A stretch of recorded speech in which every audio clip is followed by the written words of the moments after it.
So anything that is a large serpent qualifies as a dragon, which is also confusing because there are supposedly smaller dragons. I'm not entirely sure. Have you seen a smaller dragon?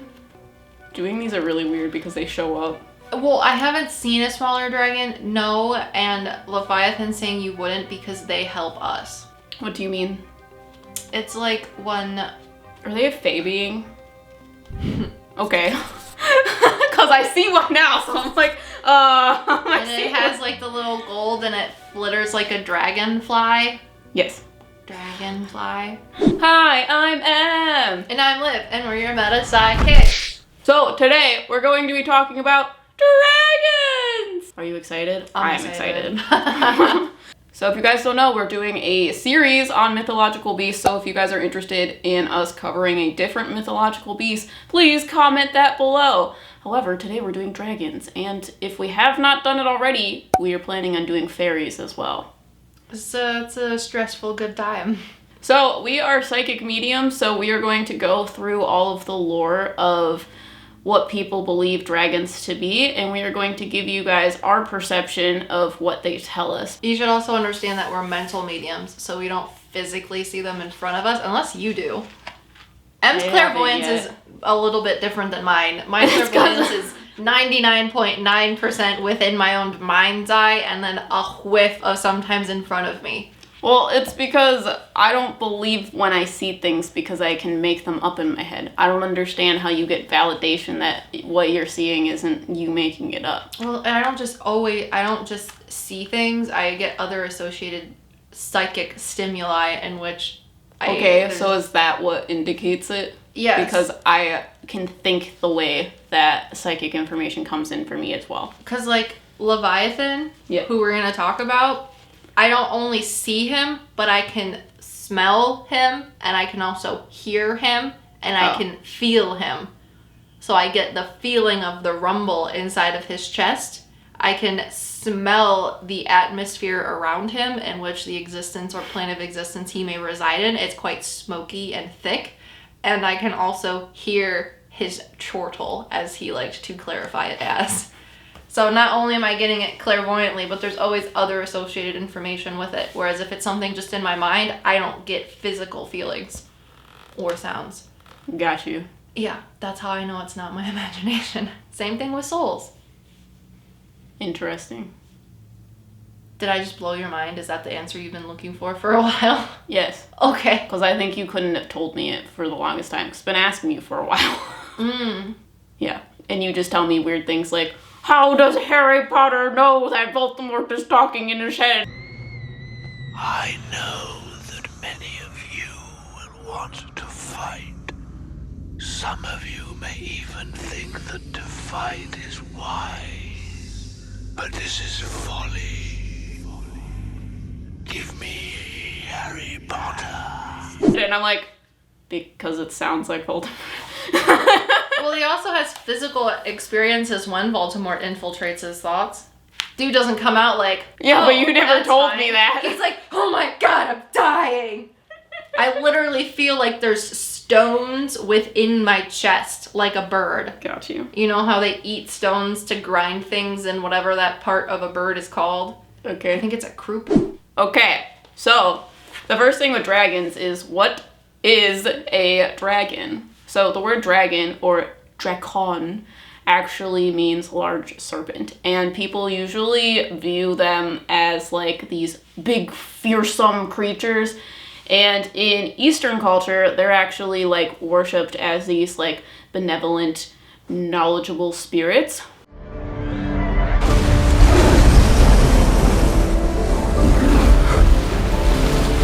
While in the Western culture, they are seen as evil, fearsome, demonic, like something to be won upon. So all of the like mythology and lore around dragons in the Western cultures are very much relating to, I beat the dragon and I brought their head to my village.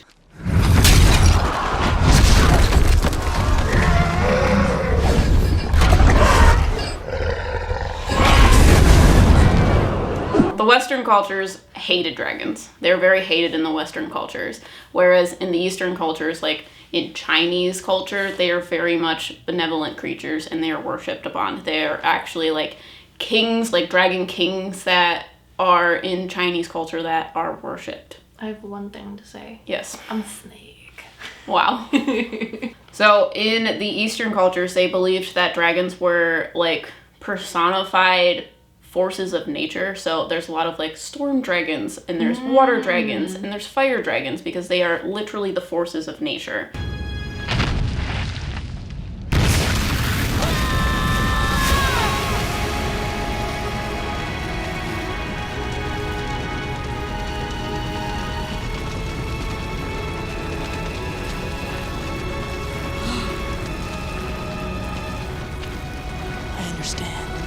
And they are worshipped upon because they could be like the gods or controllers of like those specific elements, so to speak. And within both cultures, the Western and Eastern cultures, they both had this belief that dragons were these long serpent-like creatures, where nowadays, after the medieval times, they started becoming more lizard-like instead of more like snake-like. So that is where like the transition between like the Eastern cultures worshiping these like great benevolent beings that were serpent-like comes from now being transitioned into the medieval dragons that look like lizards. So with that being said, they are large serpents. So anything that is a large serpent qualifies as a dragon, which is also confusing because there are supposedly smaller dragons. I'm not entirely sure. Have you seen a smaller dragon? Doing these are really weird because they show up. Well, I haven't seen a smaller dragon, no, and Leviathan saying you wouldn't because they help us. What do you mean? It's like when... Are they a Fae being? Okay. Because I see one now, so I'm like, And it has like the little gold and it flitters like a dragonfly. Yes. Dragonfly. Because there's this little dragon here. He changes colors. Mm-hmm. And he is saying that I'm not technically a dragon, I'm a fairy. You remember in the last video, you talked about how dragons can't be fairies? So then what makes them a fairy? Because dragons aren't fairies. Exactly. But at one they're point... an enchanted being. That's why it gets really weird, because some people are like, you can't talk about fairies, they're gonna steal your soul. Those big dragons can't be fairies, but I'm a fairy because I am associated with nature. Mm-hmm. I am the Pokemon that you were trying to see. You're welcome. They're not all humans. Well, yeah. I got it. Did he like go this way and then come around and he's in your ear? Sorry. Okay, good. And he's long like one of the Chinese ones. Yeah. Okay. As long as we're seeing the same thing. Yeah, but I see him green and then red, but he changes. Yes, and then gold. Yeah. Yes. And he I was like, wings. are you the same dragon? He's like, yes. But he has wings like a dragonfly. Yeah. But he looks like a Chinese dragon. Yeah. Okay, as long as we're seeing the same freaking thing. But yeah, he gives me Fae vibes. Because I just asked Leviathan, I'm like, he helps you? He's like, no, you're stupid, stop thinking. No. Jesus. I can't deal with the videos we're making today. They're really cool. We're like literally filling our room up with mythological creatures.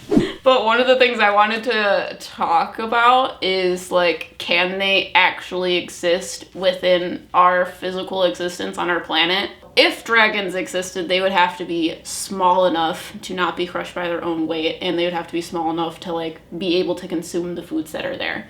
People also believe that they can breathe fire.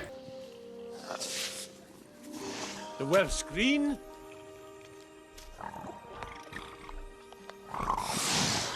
Mr. Crumb?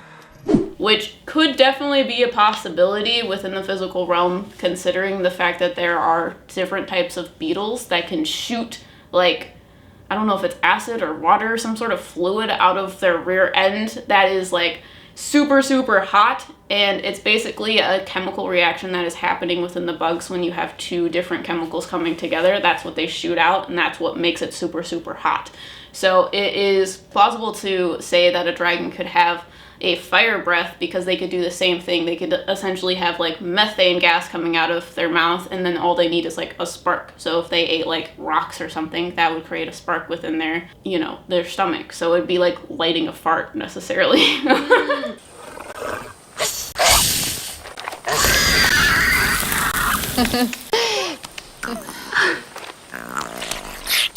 Is that why I get the rocks in my chest? Oh, is that actually happening? Because I just like...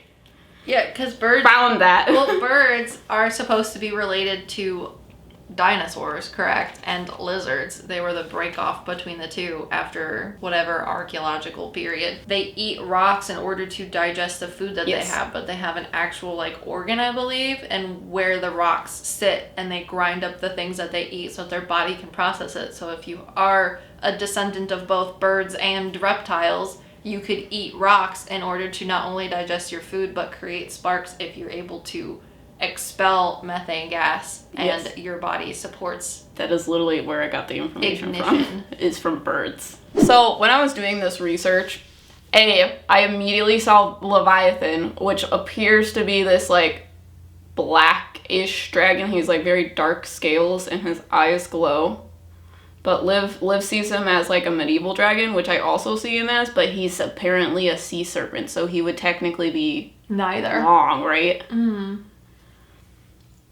Yeah, so it's interesting that we see him as this medieval-esque dragon. It's just because it's something that's relatable to us. I don't know, because when Leviathan was talking to me, he showed me this dragon that was with me.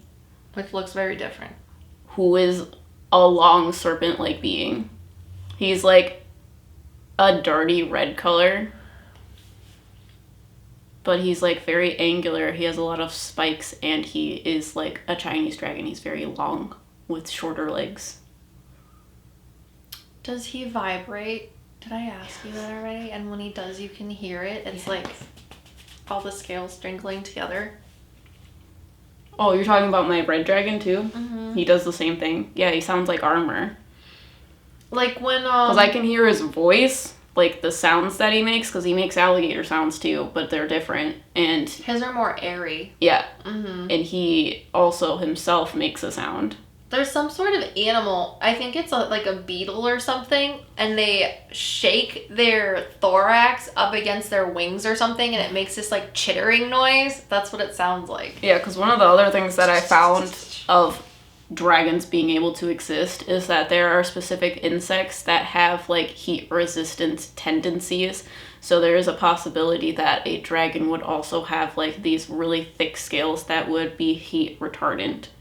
So it makes sense that they are like these thick things that make sound, like armor. That's fun. People describe like dragon scales as like steel. Because steel doesn't burn easily. What's up? Oh, nut bread. We got nut bread. You want nut bread? Yeah, I want nut bread. It's really good. Can I eat nut bread while we record? Yeah. So, unfortunately, our environment here on Earth would not allow dragons to exist with their fire breath because fire is very uncontrollable. So, once, like, a forest is lit, the entire thing will be engulfed in flames.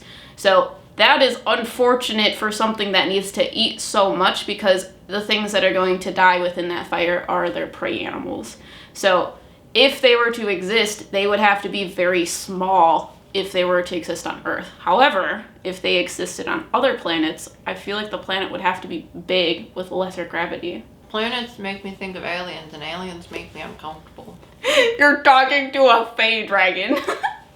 Yeah, but he exists within the particles of our realm. You're asking me if another entire planet exists and what animals or dragons can... Well, yeah, because you're talking to a Leviathan. Where is he from? Leviathan is a spirit. Okay, then where's the dragon that's around me from? Like, how do they exist? Do dragons have a place of existence in the physical within the realm? human mind. Okay, but you said that I was a dragon.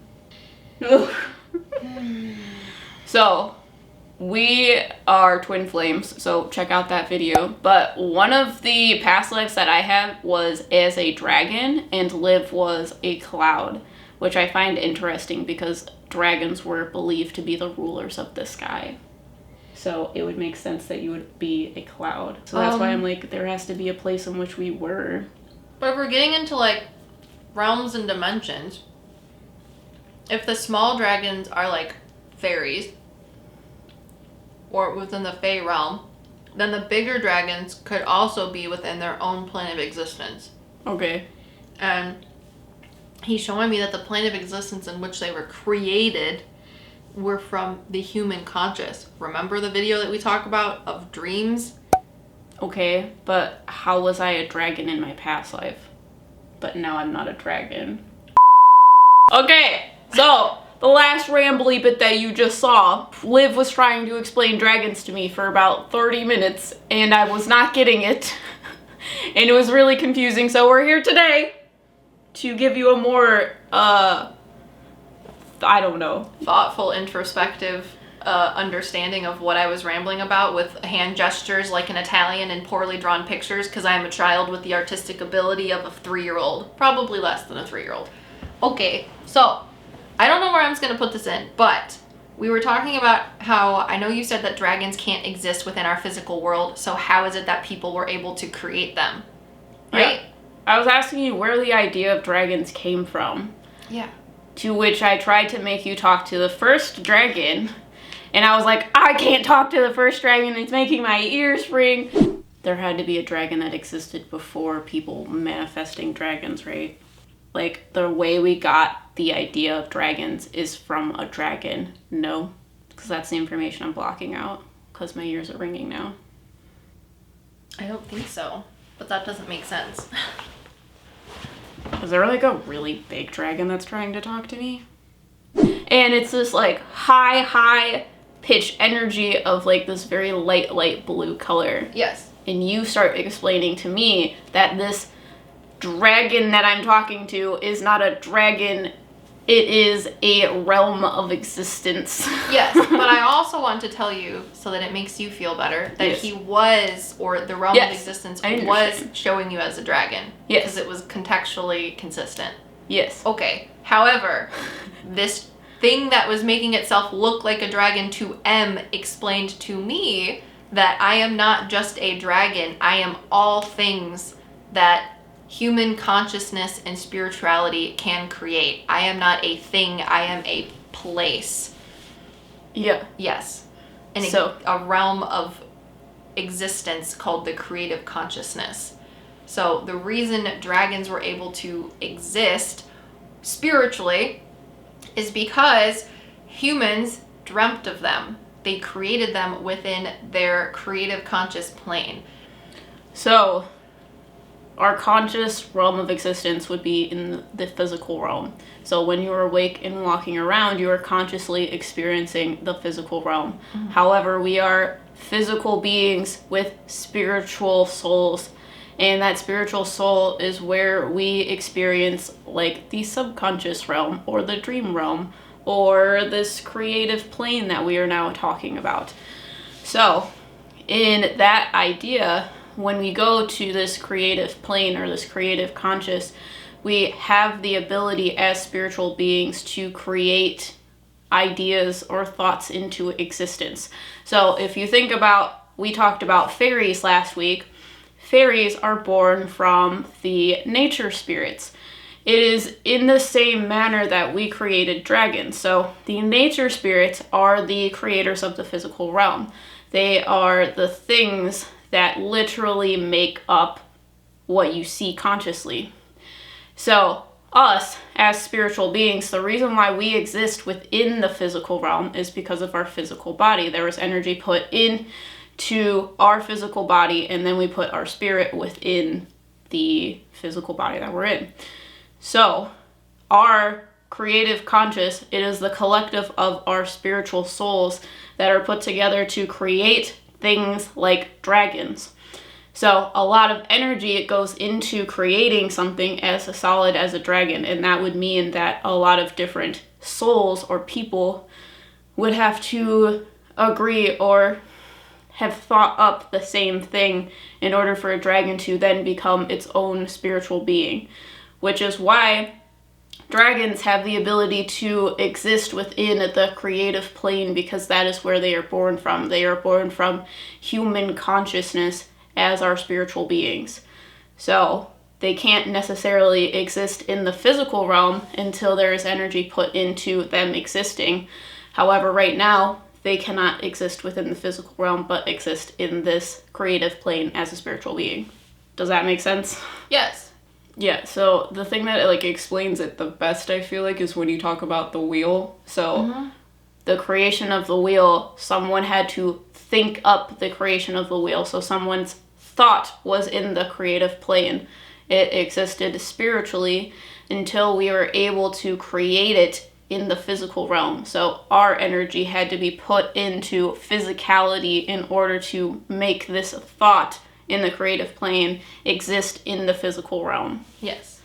So that is how dragons came to be in the simplest form that we can explain within this video. Yeah. It's really great. It's a lot. And if you guys are interested in more of this, make sure you subscribe, because next week we really dive deep into the creative conscious. Yeah. But now, let's go back to your featured film. My dragon is showing me, like, you know how in Monsters, Inc. they have those weird sets?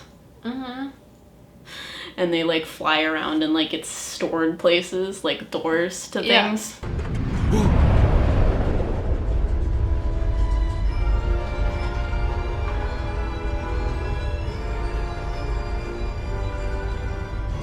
Oh boy. It's hilarious. That's how he equates the Creative realm. yeah, Creative it's like consciousness. a realm of doors into other things. But they're all within the big room that holds the doors. Yes. Yes. Creative consciousness. It's really weird. That's why he says I'm many things. However, one of the doors made within me is that of dragons. Well, can we also talk about the fact that I thought we were doing dragons and fairies, and I didn't even want to do fairies, just like I didn't want to do the Lizzie Borden house, and you were like, let's do fairies anyways, and I thought we were going to be talking about two completely separate things, but there's so much overlap in between dragons and fairies and how similar and different that they are that it's basically same but different, and my mind is absolutely blown. Because we're talking about spiritual beings that exist within the spiritual planes of existence as well as physical existence, and how one of the same is in the other ones. So, we actually got a great idea from one of our patrons, so if you guys are interested in joining Patreon, please join it. But they were asking about the idea that people can manifest like storybook characters into existence, because if manifestation is real, that would be like something that could happen. And we are basically touching upon this, but that is one of our future video ideas. So if you guys are interested, make sure to subscribe and hit that notification bell. And if you guys want to have us cover any other mythological beasts, make sure to comment that below as well. And we might also have a video about fairies out. It depends on which one I want to edit first. But we will see you guys in the next one. We are your META PSYCKICKS. Also, thank you to our patrons now, and we do reading, so if you're not a patron, that's cool. If you want a reading though, that's also cool. Look into it. God, I really like, people are gonna think that we're on drugs, and I am not on drugs, I promise you, unless drinking a Coke is drugs. Yeah, but it's not that big a deal. Like, no. And Leviathan was the one that brought me this little red dragon, because this dragon is supposed to help me with old knowledge. He gives me a lot of claircognizant information. Does he make certain noises, or do you hear certain noises? Yeah, when I get information from him, he makes like crocodile noises. And sometimes he'll speak, but usually he will just look at me and wait for the information to get through. Yeah, I hear him making that noise, and then it's like instantaneous when you get the information. Yes. He's associated with the noise. Yes. It's not necessarily clairaudient information. He's alerting you clairaudiently to the claircognizant information. Because otherwise I think they're all my own thoughts. Well, he says it's also hard because he's been trying to associate things that you're thinking about in your physical environment to give you ideas. However, that's harder for you, so you think that you're not picking up on it. How long has he been here? 4 months? You sure? I have no idea. Oh, God. Are you kidding me? Because he made me look at this. That's really He was like, you think that you have a weird association with red dragons. I didn't even This is think my about it. graduation cap, guys. That's It's a red dragon. And he's on the top of your head. Yeah, he's on top of my head. Yeah, isn't that where people say they get their weird information from? Is they have a weird thing on the top of their head? I don't know. How long has he been here?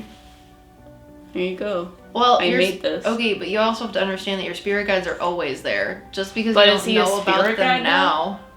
Is he one of my spirit guides? I thought he was just associated with me. I don't know. That's too many things for me to answer. But that is really funny. Yeah, I know. Because he was like, I've been here a lot longer than 4 months. I was like, oh, okay.